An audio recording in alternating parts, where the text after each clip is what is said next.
प्रिय दोस्तों, आपका हमारे YouTube चैनल पर हार्दिक स्वागत है। इस वीडियो में जानकारी दी जा रही है विवाह किसे कहते हैं एवं विवाह कितने प्रकार के होते हैं तथा कौन सा विवाह सबसे उत्तम माना जाता है। पूरी जानकारी इस वीडियो में दी जा रही है। विवाह जिसे शादी भी कहा जाता है, दो लोगों के बीच एक सामाजिक या धार्मिक मान्यता प्राप्त मिलन है जो उन लोगों के बीच साथ ही उनके और किसी भी परिणामी जैविक या दत्तक बच्चों तथा समधियों के बीच अधिकारों और दायित्वों को स्थापित करता है। विवाह की परिभाषा न केवल संस्कृतियों और धर्मों के बीच बल्कि किसी भी संस्कृति और धर्म के इतिहास में भी दुनिया भर में बदलती है। आमतौर पर यह मुख्य रूप से एक संस्थान है जिसमें पारस्परिक संबंध आमतौर पर स्वीकार किए जाते हैं या संस्वीकृत होते हैं। विवाह के समारोह को विवाह उत्सव वेडिंग कहते हैं।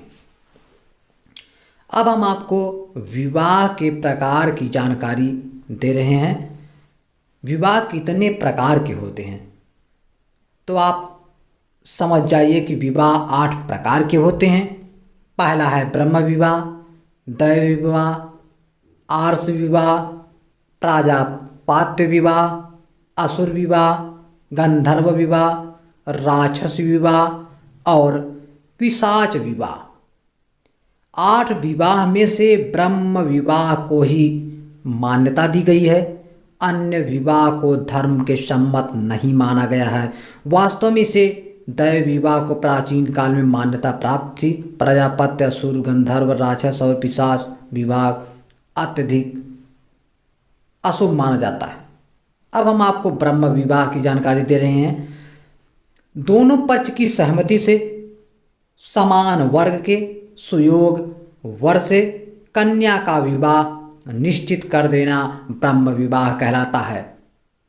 सामान्यतः इस विवाह के बाद कन्या को आभूषण युक्त करके विदा किया जाता है।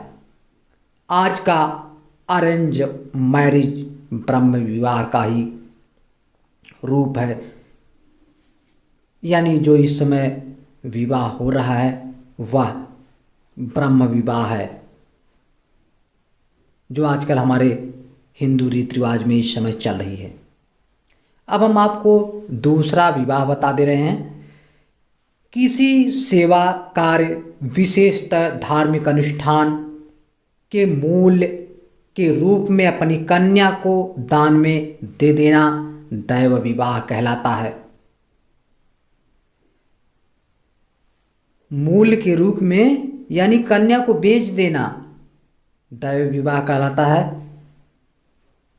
यह पहले होता था, इस समय नहीं होता है। अब हम आपको बता रहे हैं तीसरा विवाह, आर्ष विवाह।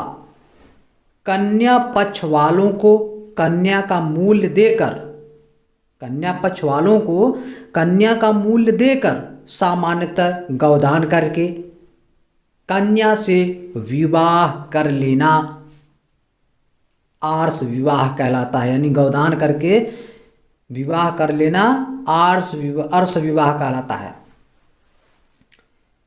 प्राजापत्य विवाह, कन्या की सहमति के बिना उसका विवाह अभिजात वर्ग के वर से कर देना प्रजापत्य विवाह कहलाता है। यानी इस विवाह में जात पात का बंधन नहीं होता है, इससे अलग होता है। अब हम बता रहे हैं आपको पांचवा है गंधर्व विवाह। परिवार वालों की सहमति के बिना वर और कन्या का बिना किसी रीत रिवाज के आपस में विवाह कर लेना गंधर्व विवाह कहलाता है। यानी परिवार वालों की सहमति के बिना शादी कर लेना गंधर्व विवाह कहलाता है। अब हम आपको बता रहे हैं छठवां विवाह असुर विवाह। असुर विवाह में कन्या को खरीदकर आर्थिक रूप से विवाह कर लेना